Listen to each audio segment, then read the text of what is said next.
Hello friends, mission job में आपका स्वागत है। मिशन जॉब में आज आप लोग देखेंगे मार्क्समैन पब्लिकेशन का टेस्ट सीरीज नंबर 27।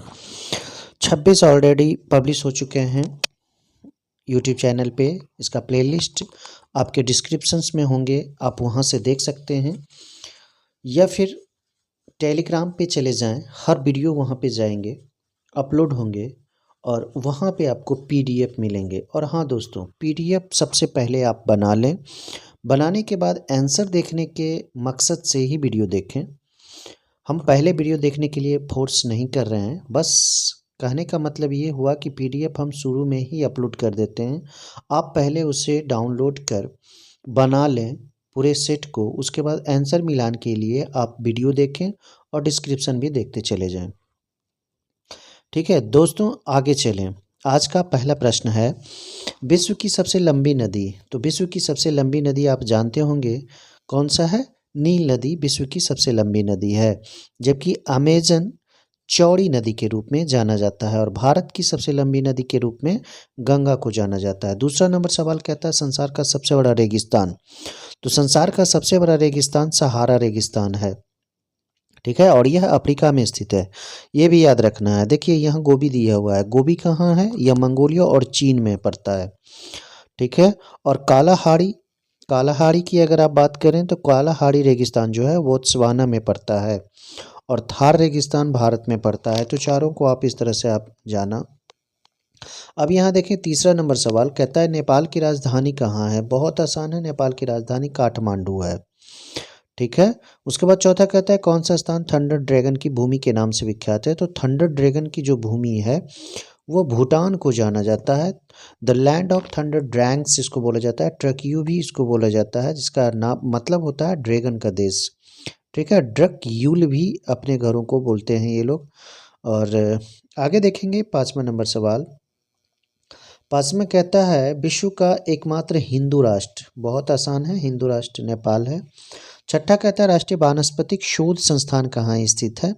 तो राष्ट्रीय वानस्पतिक शोध संस्थान की अगर बात करें तो यह लखनऊ हो जाएगा। ठीक है, भारतीय कृषि अनुसंधान संस्थान की अगर बात करें तो ये नई दिल्ली हो जाएगा। और केंद्रीय चमड़ा अनुसंधान संस्थान ये चेन्नई में है। और अगर भारतीय रासायनिक जैविक संस्थान की बात करें तो यह कोलकाता में स्थित है। सातवां देखें, सातवां कहता है, सुआ नृत्य किस राज्य का लोक नृत्य है? तो सुआ आप जानते होंगे यह छत्तीसगढ़ का लोक नृत्य है। आठवां देखें, आठवां कहता है, फीफा वर्ल्ड कप कौन से खेल से संबंधित है? तो यह बहुत आसान है, फीफा वर्ल्ड कप जो है वो फुटबॉल से संबंधित है। उसके बाद आगे देखें नंबर 9। 9 कहता है, श्री आर के लक्ष्मण किस कारण विख्यात हैं? तो आर के लक्ष्मण जो हैं वो जाने माने व्यंग्य चित्रकार थे। उसके बाद क्वेश्चन नंबर 10 देखें। क्वेश्चन नंबर 10 कहता है, दादा साहेब फाल्के पुरस्कार पाने वाला प्रथम व्यक्ति। तो सबसे पहले दादा साहेब फाल्के पुरस्कार 1969 ईस्वी में देविका रानी को प्रदान किया गया था। ठीक है, और अगर पृथ्वीराज कपूर की बात करें तो 1971 ईस्वी में मरणोपरांत दिया गया था। उसके बाद देखें 11 नंबर। 11 कहता है, भारतीय ज्ञानपीठ पुरस्कार विजेता प्रथम महिला साहित्यकार। महिला साहित्यकार के बारे में पूछ रहा है, तो यहाँ पे बताना है आशापूर्णा देवी। आशापूर्णा देवी को 1976 ईस्वी में उनकी बांग्ला कृति के लिए प्रथम प्रतिश्रुति, बांग्ला कृति है, उसके लिए प्रदान किया गया था। 12 देखें। 12 कहता है, भारत के प्रथम ऑस्कर पुरस्कार विजेता कौन है? तो ये हैं भानु अथैया। भानु अथैया को उनकी अपनी फिल्म 1982 ईस्वी में जो रिलीज हुई थी गांधी, उसमें बेस्ट कॉस्ट्यूम डिजाइन के लिए दिया गया था। अब यहाँ देखें 13 नंबर। 13 नंबर सवाल कहता है, भारत किस दिन गणराज्य बना? तो बहुत आसान है, यह 26 जनवरी 1949 ईस्वी को। ठीक है, याद रखना है इस चीज़ को, बेहद आसान है, याद ही होना चाहिए ये। 14 कहता है, अमेरिका का स्वाधीनता दिवस किस तारीख को मनाया जाता है? तो अमेरिका का स्वाधीनता दिवस जो है वो 4 जुलाई को मनाया जाता है। अमेरिका आज़ाद हुआ था 4 जुलाई 1776 ईस्वी को। और 15 कहता है, जॉन एफ कैनेडी की हत्या कब हुई थी? तो जॉन एफ कैनेडी जो था अमेरिका का राष्ट्रपति था और वो 35वां राष्ट्रपति था जो कि 1961 ईस्वी में शासन संभाला था।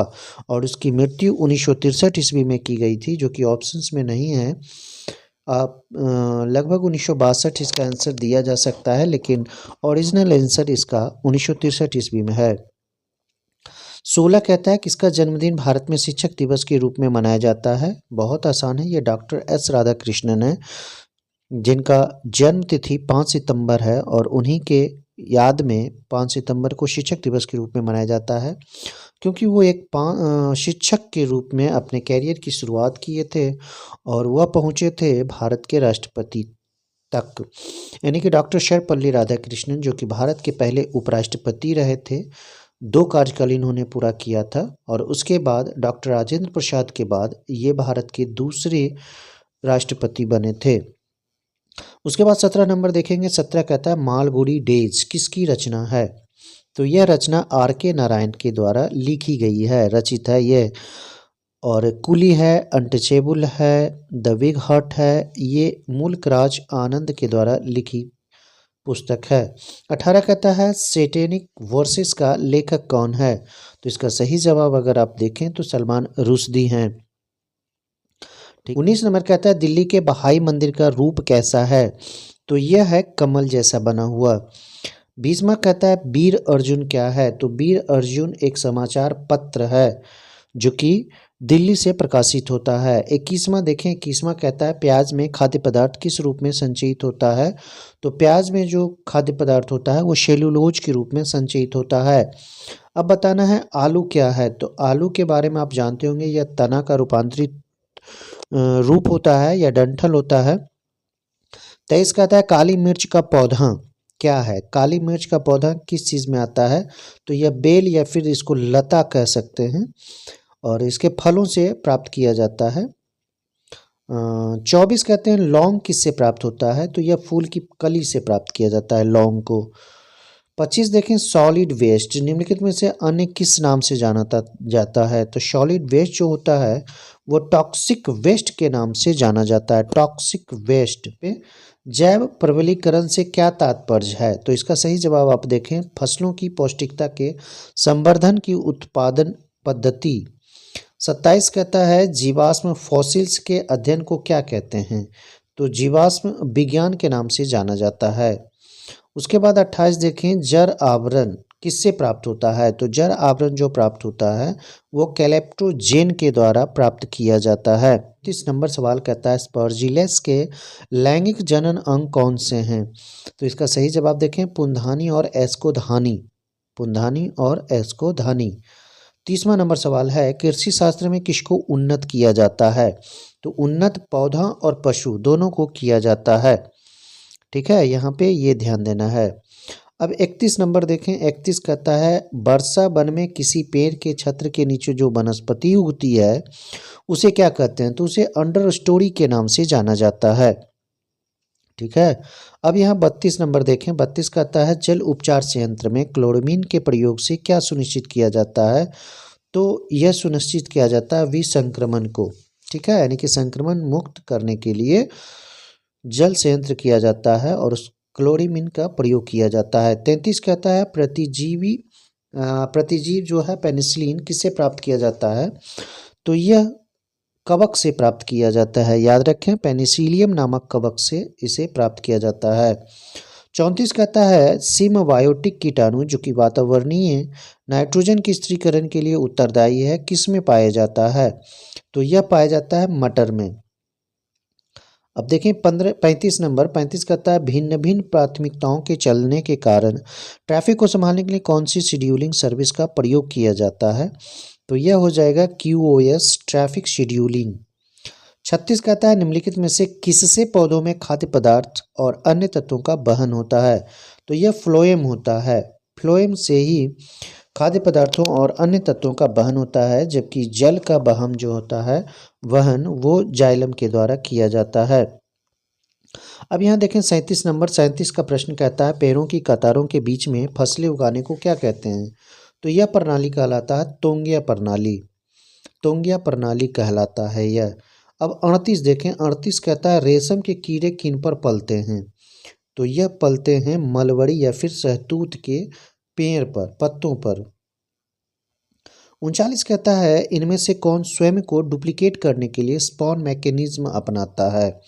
तो यह वर्म होता है। वर्म ही अपने को डुप्लीकेट करने के लिए स्पॉन मैकेनिज्म को अपनाता है। 40 नंबर कहता है मृदा से संबंधित विज्ञान। तो मृदा से संबंधित विज्ञान को मृदा विज्ञान या फिर पैडोलॉजी अंग्रेजी में कहते हैं। अब यहाँ देखिए 41 कहता है शांतिपूर्ण प्रतिरोध सत्याग्रह का सिद्धांत किसने प्रतिपादित किया था। तो सबसे पहले यह अरविंद घोष के द्वारा प्रतिपादित किया गया था और उनकी जो पुस्तक है वंदे मातरम 1907 में, उसमें इसका प्रयोग किया गया है और इसमें उसका वर्णन है। अब यहाँ देखें 42 नंबर, भारतीय स्वतंत्रता के समय भारतीय राष्ट्रीय कांग्रेस के अध्यक्ष कौन थे। तो उस समय जो अध्यक्ष थे जेबी कृपलानी थे। जेबी कृपलानी 1946 से 47 तक अध्यक्ष रहे थे, 23 नवंबर 46 से नवंबर 1947 तक। ठीक है, और मेरठ अधिवेशन में ही अध्यक्ष बने थे 1946 ईस्वी में, ये भी याद रखना है, बहुत महत्वपूर्ण है ये सवाल। 43 कहता है भारत में गांधी जी का प्रथम सत्याग्रह कहाँ हुआ था। तो प्रथम सत्याग्रह की अगर बात कहें तो ये चंपारण में हुआ था, जो कि 1917 ईस्वी में बिहार में किया गया था और इनका पहला सफल सत्याग्रह था। और इसी सत्याग्रह के दौरान रविंद्रनाथ टैगोर ने गांधी जी को महात्मा की उपाधि दिया था। अब 44 यहाँ देख लें, भारतीय राष्ट्रीय कांग्रेस का प्रथम विभाजन उसके कहाँ के सत्र में हुआ था।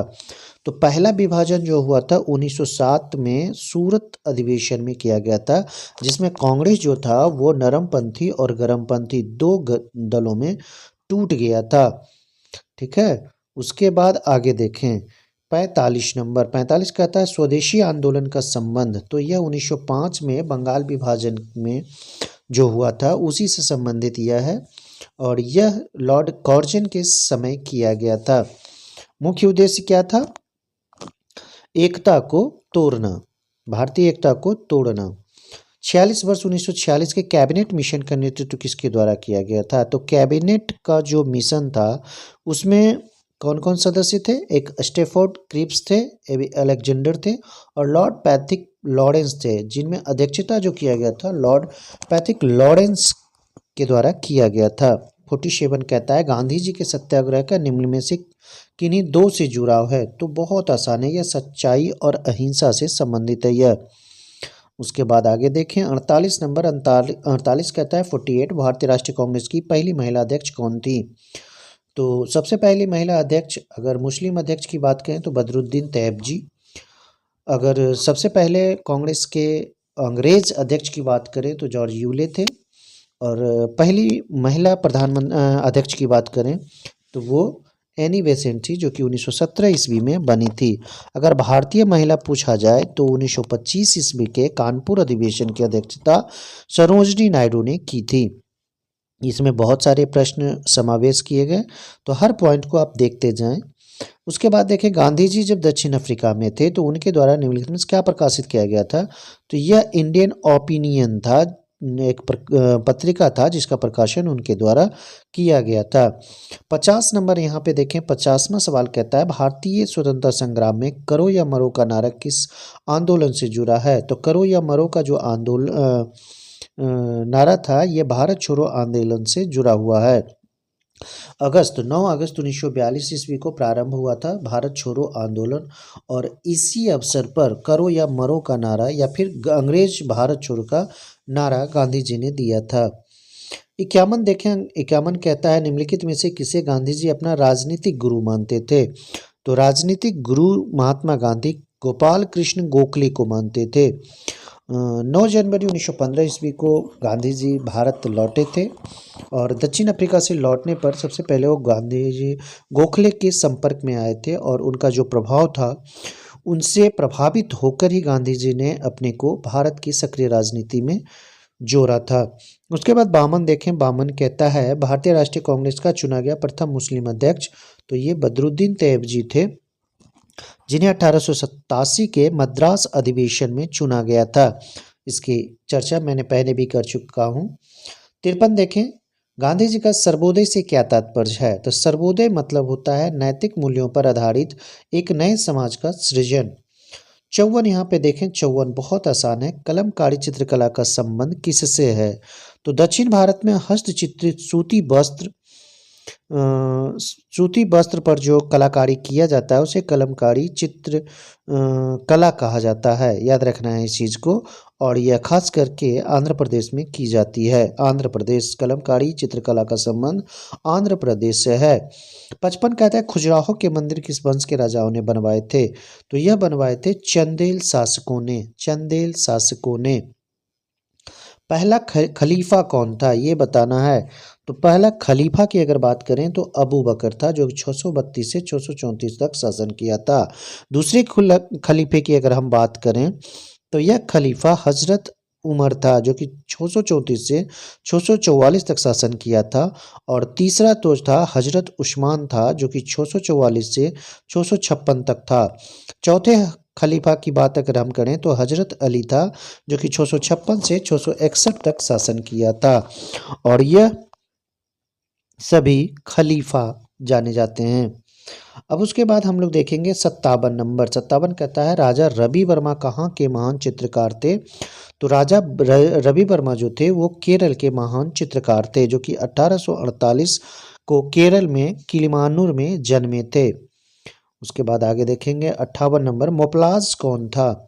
तो मोपलाज जो था केरल के मुसलमान को बोला जाता है, जबकि वहाँ के जमींदार वर्ग जो कि उच्च वर्ण हिंदू के थे उसे नंबूदरी के नाम से पुकारा जाता था। उसके बाद हम लोग देखेंगे 59 नंबर। 59 कहता है भारतीय राष्ट्रीय कांग्रेस नाम किसने दिया था? तो यह नाम दिया गया था दादा भाई नौरोजी के द्वारा 1884 ईस्वी में, जब भारतीय राष्ट्रीय संघ की स्थापना की गई थी। और इसका पहला अधिवेशन 28 दिसंबर 1885 को बम्बई में किया गया था। कहाँ किया गया था? गोकुलदास तेजपाल संस्कृत विद्यालय में। और इस अधिवेशन में दादा भाई नौरोजी ने ही सुझाव दिया था भारतीय राष्ट्रीय कांग्रेस। उसके बाद आगे देखेंगे 60 नंबर। पुरी के जगन्नाथ मंदिर का निर्माण। तो पुरी के जगन्नाथ मंदिर का जो निर्माण किया गया था वो अनंत बर्मन चोडगंग के द्वारा किया गया था। ठीक है, यह राजवंश चोडगंग। उसके बाद आगे है 61 नंबर। लोकसभा में संघ शासित क्षेत्रों से अधिकतम सदस्यों की संख्या भारत के संविधान में उल्लेखित है, तो यह 20 हो जाएगा। 62 कहता है भारत में राज्य विधायिका बनाती है।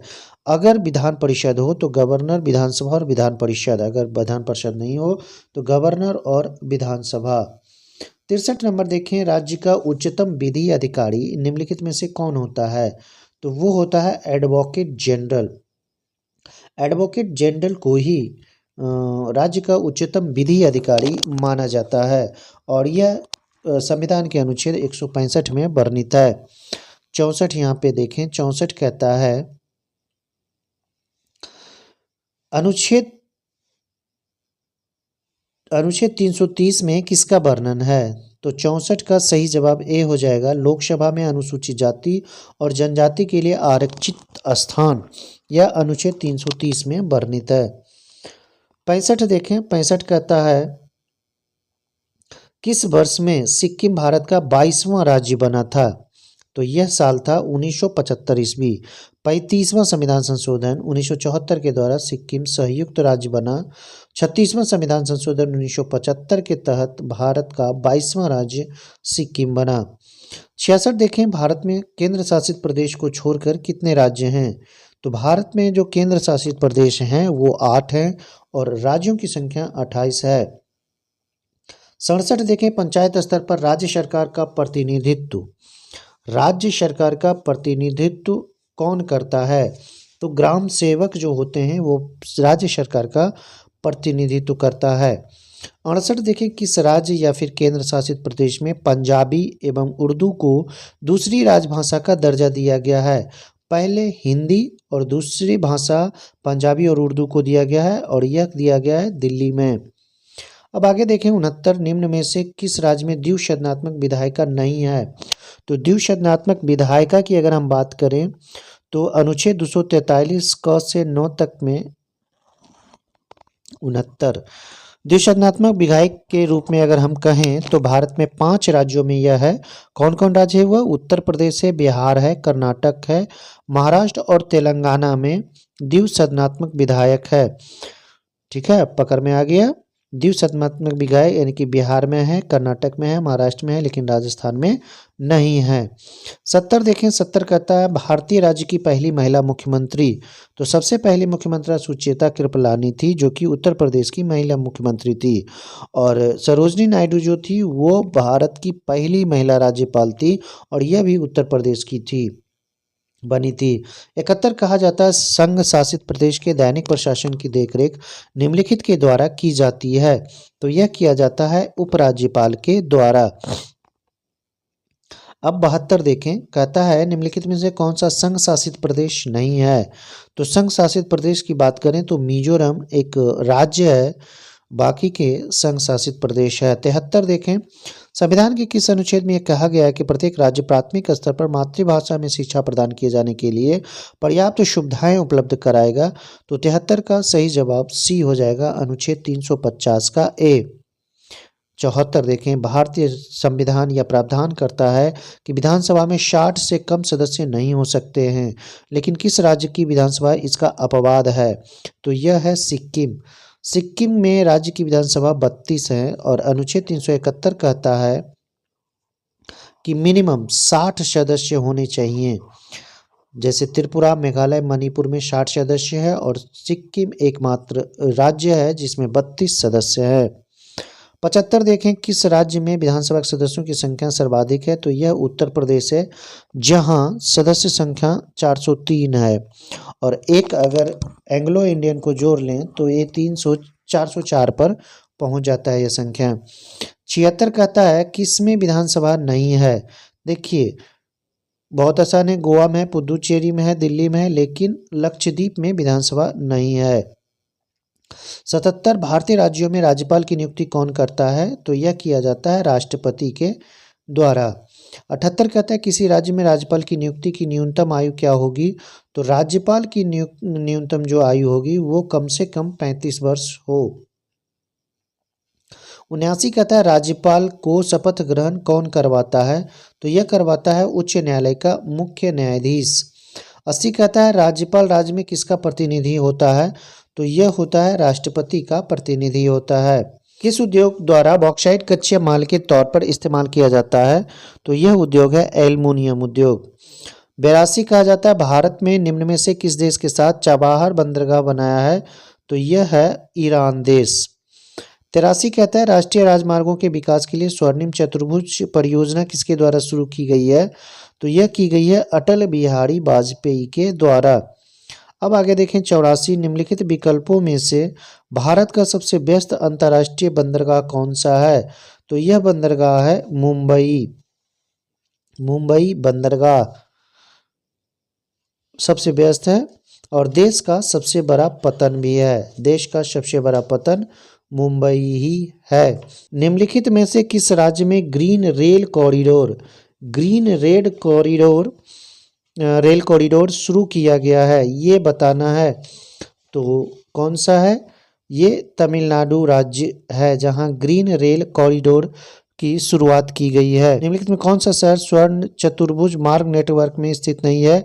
तो चारों महानगर है, कोलकाता, नई दिल्ली, चेन्नई और मुंबई, जबकि चंडीगढ़ नहीं है। 87 कहता है जनसंख्या घनत्व से आप क्या समझते हैं। तो प्रति वर्ग किलोमीटर में रहने वाले लोगों की संख्या संबंधित है जनसंख्या घनत्व से। 88 कहता है भारत में जनसंख्या वृद्धि की क्या विशेषता है। तो 88 का सही जवाब देखें, जन्म दर में वृद्धि किंतु मृत्यु दर में कमी इसका प्रमुख कारण है। 89 कहता है राज्यों में से सर्वोच्च से साक्षरता दर किस राज्य में है। तो ऑप्शंस के अनुसार इसका सही जवाब हो जाएगा मिजोरम। 90 देखें भारत में निम्नलिखित राज्यों में से किस राज्य में जन्म दर न्यूनतम है। तो यह हो जाएगा 90 का एक सही आंसर केरल। 91 देखें भारत का दैनिक मौसम मानचित्र कहाँ तैयार तथा छापा या प्रिंट किया जाता है। तो यह है पुणे।